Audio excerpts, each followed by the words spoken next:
itu dia berbentuk fase. Untuk tingkat SMP itu pada kurikulum 2000 kurikulum Merdeka ini dia ada dua bentuk struktur kurikulumnya. Ada yang seperti saya sampaikan tadi, itu ada yang namanya pembelajaran secara intrakurikuler, ya, pelajaran rutin di dalam kelas dengan siswa. Kemudian ada pembelajaran co-kurikuler, yaitu pembelajaran tentang P5, yaitu proyek penguatan profil pelajar Pancasila. Kemudian untuk mata pelajaran yang lain, kalau dulu di kurikulum 2013 ya, TIK itu tidak menjadi fokus, tidak menjadi pembelajaran yang wajib.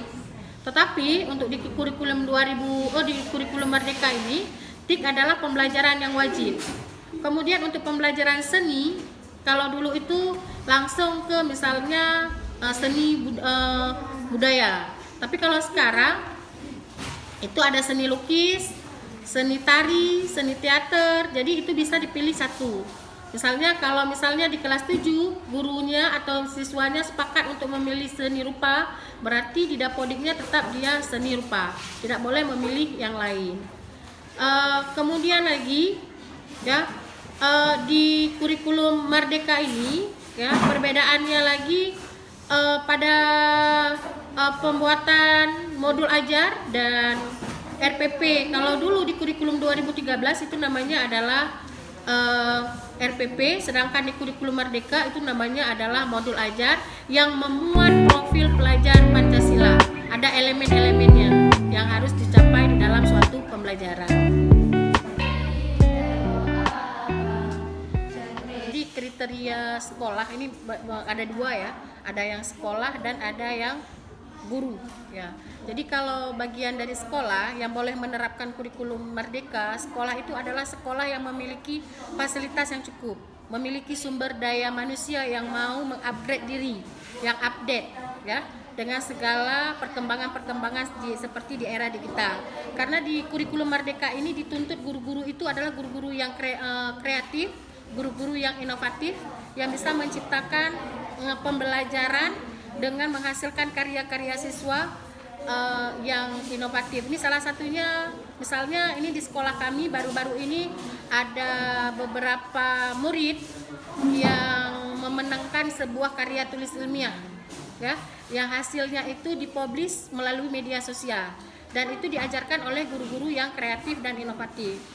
Kemudian sekolah yang menjadi salah satu contoh untuk sekolah penggerak atau dijadikan sebagai sekolah penggerak adalah kepala sekolahnya itu mengikuti sebuah pelatihan tentang sekolah penggerak dan memiliki dedikasi, kemudian memiliki karya yang inovatif ya, yang kemudian dia lulus dari ikut tersebut, kemudian bisa mengimplementasikannya di tempat dia bertugas. Nah, ini salah satu yang Ibu ketahui tentang mengapa sekolah itu bisa dijadikan sebagai sekolah penggerak.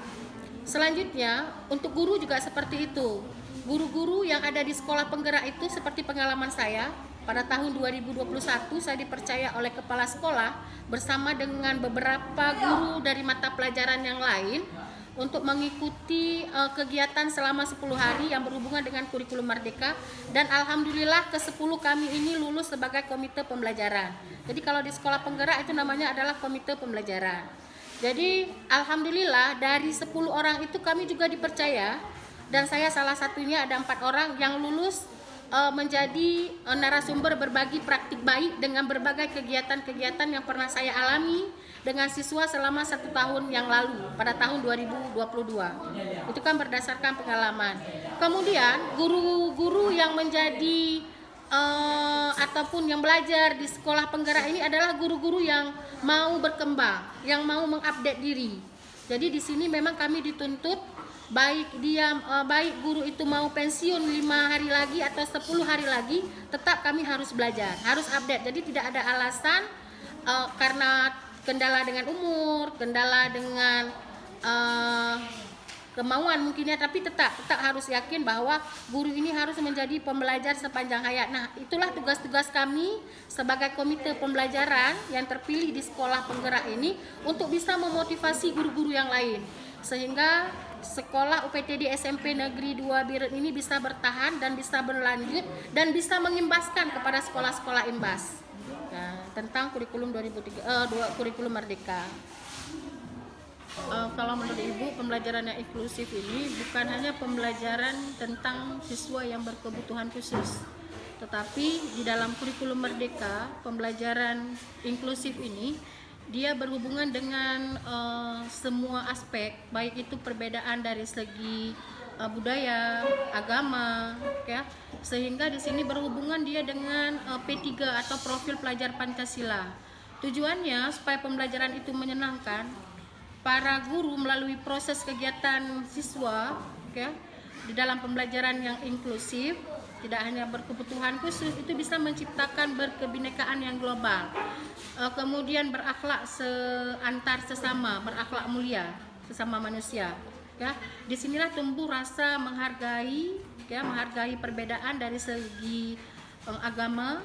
Ya, biasanya di sekolah kami ini ada lanjutan dari kurikulum 2013. Di mana kurikulum 2013 ini ada beberapa guru yang dari SMP Negeri 2 Biren ini memang dilatih secara khusus bekerja sama dengan pihak dinas, ya, untuk membantu membimbing, ya, atau untuk membantu guru belajar tentang bagaimana cara mendampingi siswa-siswa yang berkebutuhan khusus. Tetapi di kurikulum Merdeka ini tidak hanya melihat dari segi siswanya yang berkebutuhan khusus, tetapi bagaimana guru ini bisa menciptakan iklim pembelajaran yang menyenangkan bagi siswa yang mengalami perbedaan dengan siswa-siswa yang lain, baik itu dari segi agamanya, baik itu dari segi sosialnya, ya. Apalagi di sekolah kami ini, maaf ini kami bilang ada satu orang siswa yang beda agama, dari segi agama dengan siswa-siswa yang lain, sehingga di Kabupaten Biren ini ada beberapa sekolah yang memang ditunjuk untuk ikut melibatkan siswa-siswa yang inklusif, walaupun tidak serta-merta bisa secara langsung diterapkan. Dia harus melalui beberapa proses, dan alhamdulillah saya lihat kondisi di sekolah sampai saat ini tidak ada siswa-siswa yang tadi, ya, yang non Islam tadi itu yang tidak menghargai teman-temannya yang lain.